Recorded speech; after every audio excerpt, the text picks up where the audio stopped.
Hello ladies and gentlemen, welcome back, Force here, and today we will be checking out Kairo. This is an atmospheric 3D exploration puzzle game from developer Locked Door Puzzle. This game actually began development back in 2010 and officially launched in October the 21st in 2012. And if you're wondering, Force, why you're just showing us this game now, well, the primary reason is because it is just now coming to Steam. So I know a lot of people are going to be wondering about Kairo, wanting to know more about it, so that is what we will be doing here in this video. Now, the gameplay in Kairo consists of exploring these vast abandoned monuments as you attempt to bring ancient machinery back to life. And we're going to be hopping right in here. I've started a brand new game, and let's just get right into it. Now, it goes without saying that this is not going to be a game for everyone, and I feel like I say that when I cover a lot of these sort of experimental indie titles, but it's a fair statement, and I just want people to be aware going into it. A 3D atmospheric exploration game. That is what this game is. Also very minimalist in terms of its graphics, as you can see. It's interesting though, because when I first hopped into this game this morning, I immediately felt like I was in a dream world. I mean, even with these minimalistic graphics, it really conveys a sense of the ethereal, and I really was drawn to that. I really like that about this game. Now, comparisons can be drawn to similar games like Proteus, Dear Esther, and Myst. Specifically, people have said this game is similar to Myst in terms of the feeling that you get from it and the type of puzzle solving that occurs.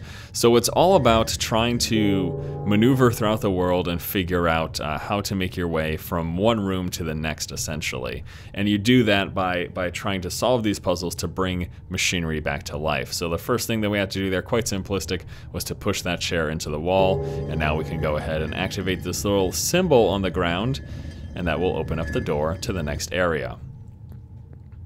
So what I plan to do in this video is I will just take you through some of the early game puzzles and show you a bit of what this game is about, so just so you can have a general sense of what Kairo is like. And talk up, I mean, again, as I just mentioned, I really feel like I'm in a dream world here. I mean, that is the sense that I get.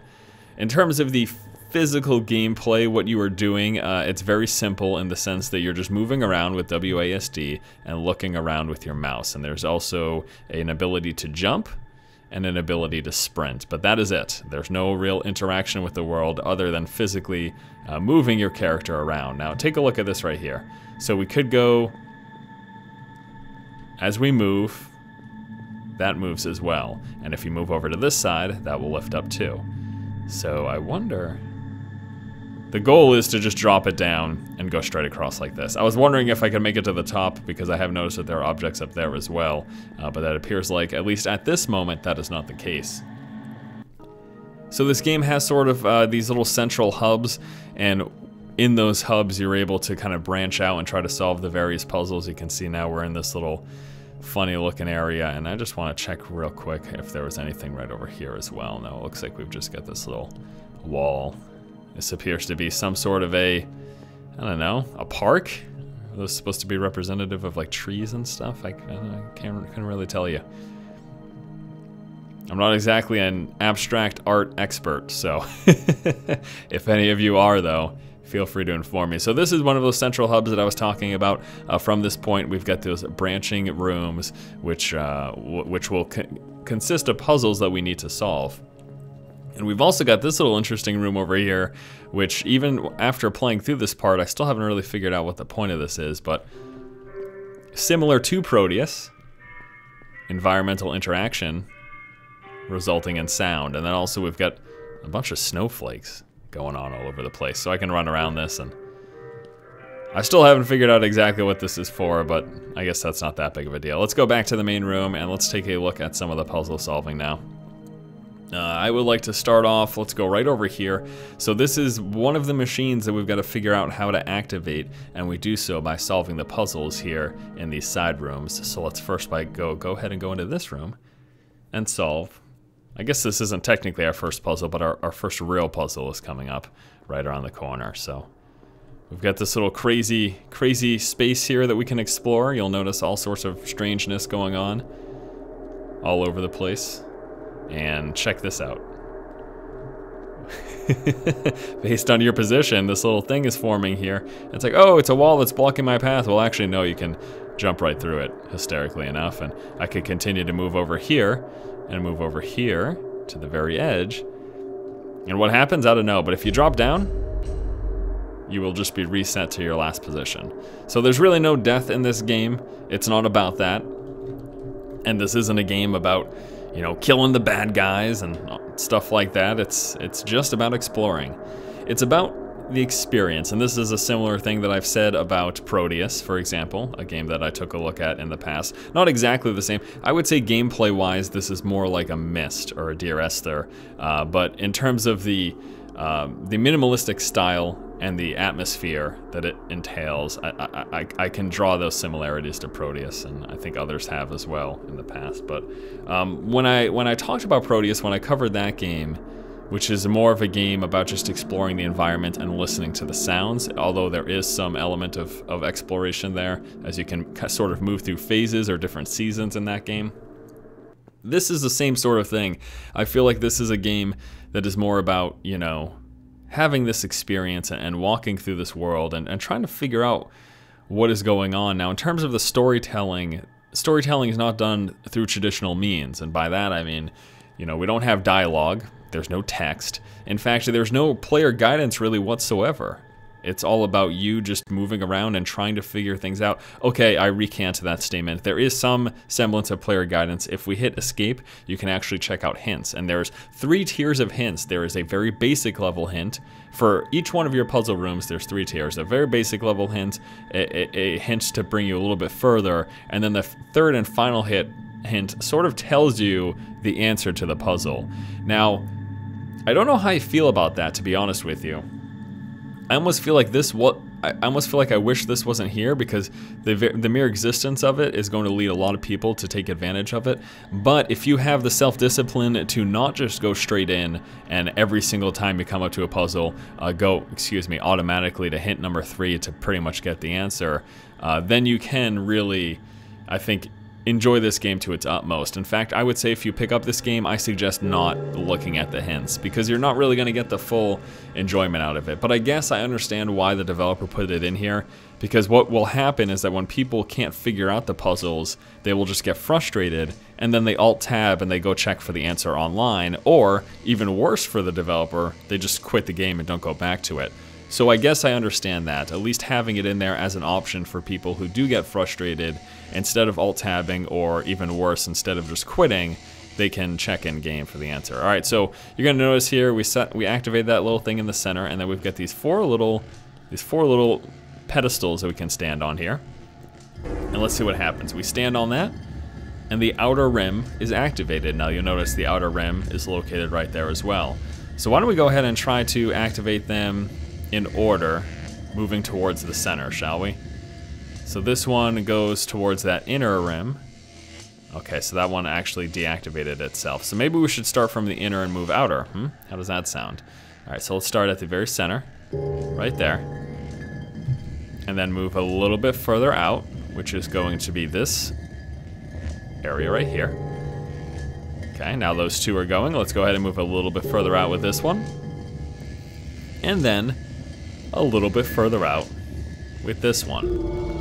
Now, when I first did this puzzle, it took me a little bit of time. Basically, what I ended up doing was running around from pedestal to pedestal and being like, okay, those are going, what is going on? It took me a moment to realize that that little highlighted thing there was actually indicating, hey man, you gotta pay attention to what's going on. All right, so that is where we came in, I believe. So as such, this will be where we go out. These little gateways going into another section, and then we will be guided straight through to here. Which brings us to this big green hazed room. Interesting. Let's go ahead and move towards that center object. That looks like so. What the heck? Giant wall. Giant wall that mysteriously appears. Oh boy, there's another one. Okay. So we gotta try to find our way around this giant wall. There we go. That looks like that is the proper thing. Let's grab this. And that brings everything up. And then drops it back down. Well, at least we have a good idea of what the upcoming wall is as we try to make it through this seemingly empty room where walls just appear. So once more, like when I said when I covered Proteus, or, you know, obviously I didn't cover Myst because that's quite an older title, but had I covered Myst, I would say the same thing. Not a game for everyone, but definitely a game for certain people. There is certainly an audience for this type of experience. And I can't deny, as much as I enjoy the hardcore modern day games, I like these abstract, oh boy, falling off the edge.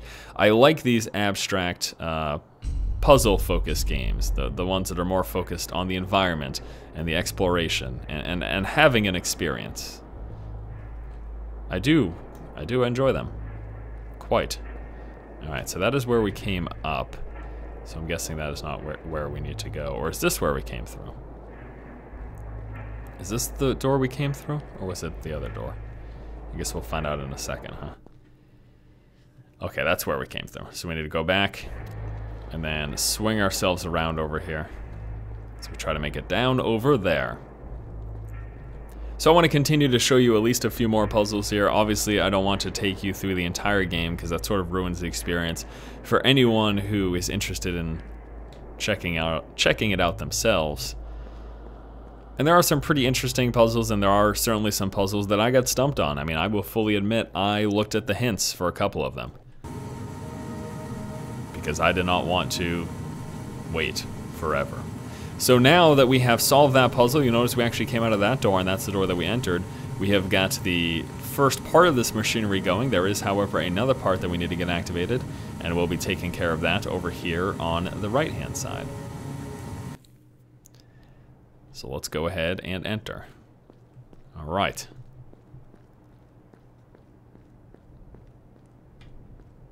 This interesting looking Colosseum before us.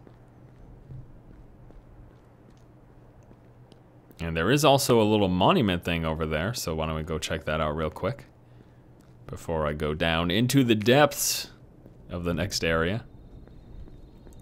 Now, some areas are not puzzle focused. Some of them are just sort of segues from one zone to the other. That is interesting, though. I guess we should make note of that symbol. That appears to be something that I had not found before, and if I had to venture a guess, I would say that that is a collectible. So it looks like this game has collectibles as well, that if you are a true explorer and you really spend your time going throughout the world, that you'll be able to find and hopefully collect all of them. And maybe there are story implications in that as well. Maybe you'll unlock something. I don't know. I don't have the answer to the question. Okay, so let me just show you here this quickly. If we go back to this room, where this is more of a connector room rather than a puzzle solving room, you'll notice there are no hints available for this area. But soon as we go into an area where there is a puzzle, hints become available. Go to hints right here, and there we go. Hints 1, 2, and 3. So let me just quickly show you just to give you an idea of how this system works. Hint number 1, try to focus all of the lamps in one place. Well, that is simple enough. So let's return to the game, and what do we have here? Right up in the corner, it looks like those are lamps. We have got these objects that we can interact with by standing on. And it seems like that little pyramid in the center is probably where these all should focus on, so we're gonna go like that and drop it down. Now that little symbol you heard, that little chime, indicates that what you have done is correct. So you will hear that noise in the solving of puzzles whenever you do something right, basically. Now this lamp is moving around, and once it makes its way to the center pyramid, we will stop it. Yes, the sound informing us that we have done something correct. And then this one right over here. There you go. And then we've got one right here. This one's moving around. Now you'll notice that one's broken. That one will go when we're not on it. So we can actually move this object right here to jam it up, which then solves the puzzle. Wonderful. And you'll have noticed also in the upper left-hand corner, whenever we solve a puzzle, that is indicated in the upper left-hand corner, there's this little symbol that gets highlighted. So let's go ahead with the puzzle solved and move on into the next room. Alright, what is that strange symbol up top? What does it mean? Well, we've got 2 downward little things and 2 sideways. Sort of looks like a frowny face, actually. Let's go into the next room. And in this next room, we've got a center little column with water falling down. We've got this little object up top as well. Oh boy, fell down. And whenever we walk on one of these little platforms here, that is highlighted up top. Alright, doing everything right so far? Oh no, that has been cleared. So, bear in mind the symbol that we just saw in the other room. Would it make sense to try to make that symbol in this room? I suppose so. Well, I remember there were eyes because it was sort of like a smiley face. And I don't think there was that, so let's try to avoid that there. And let's try to match that symbol. That was definitely not an option. Oh man. I am all sorts of falling and failing here. Alright, let's get up over to this side. So the goal in this particular room is to make the water flow on either side. And obviously, as I hinted here, we are trying to do so by matching the face in that other room. And I'm trying to remember right now which symbols we need. You know, I think it's this one right here. And then I think this one is another one. And then we need one final one, and that is the center, which is either over here. Here it is. And there it is. So again, you can see we've solved, if you look in the upper left, the final bit of the puzzle for our current area, which will allow us to move on. Now once more, just to reiterate, these puzzles took longer the first time around than you're seeing me go through it right now, because I really had to sit and think. And even with the hints that are given, it took some time there, going through much quicker this time around. But I think that's okay. I don't think it's necessary for you to see me struggle for you to understand what you would get from this game if this is a game that you were to purchase, if this is a game that you were interested in. So this puzzle room has been solved. The machinery has now been fully activated. Let's go ahead and open this up and see where it takes us. And again, even walking into that beam is not something that I immediately figured out. The first time I solved that puzzle, I went into that snow room and just kind of danced around thinking, what is going on here? And now we're dropping down into some crazy space, and I don't know, it's a little trippy. Alright, so we will be wrapping up this video. I think at this point you guys have a pretty fair idea of what this game is and what you can expect from it. You move around these environments and you try to solve these puzzles. And this particular puzzle, oh, this took me a moment or two to figure out, that's for sure. Let's go ahead and check the hints. So hint number 1, a simple push will begin the process, which is what you saw me do there, activate that light. Number 2, can you find the symbols on the back wall elsewhere? Yes, those are back over there. And number 3, find the 2 correct symbols to align the lens with the chimney.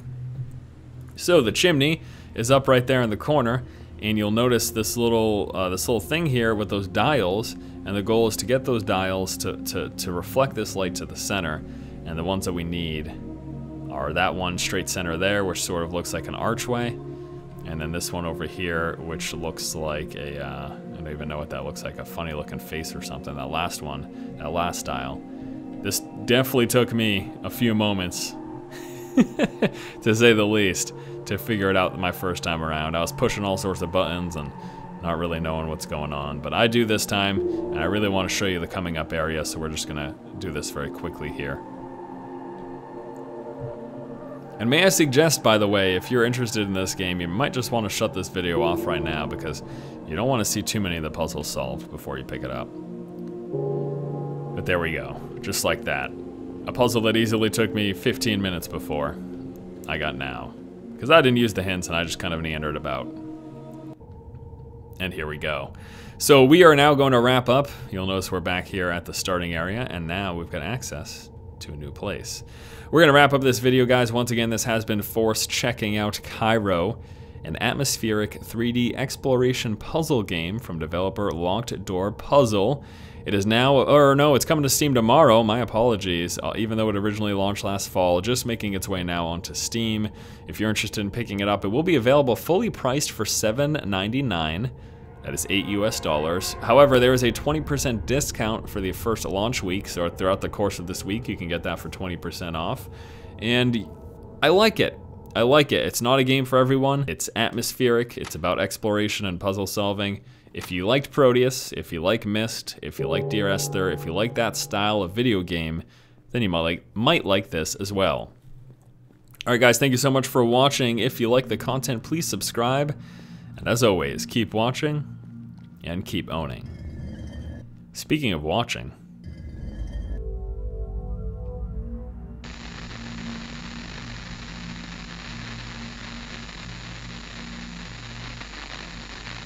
creepy.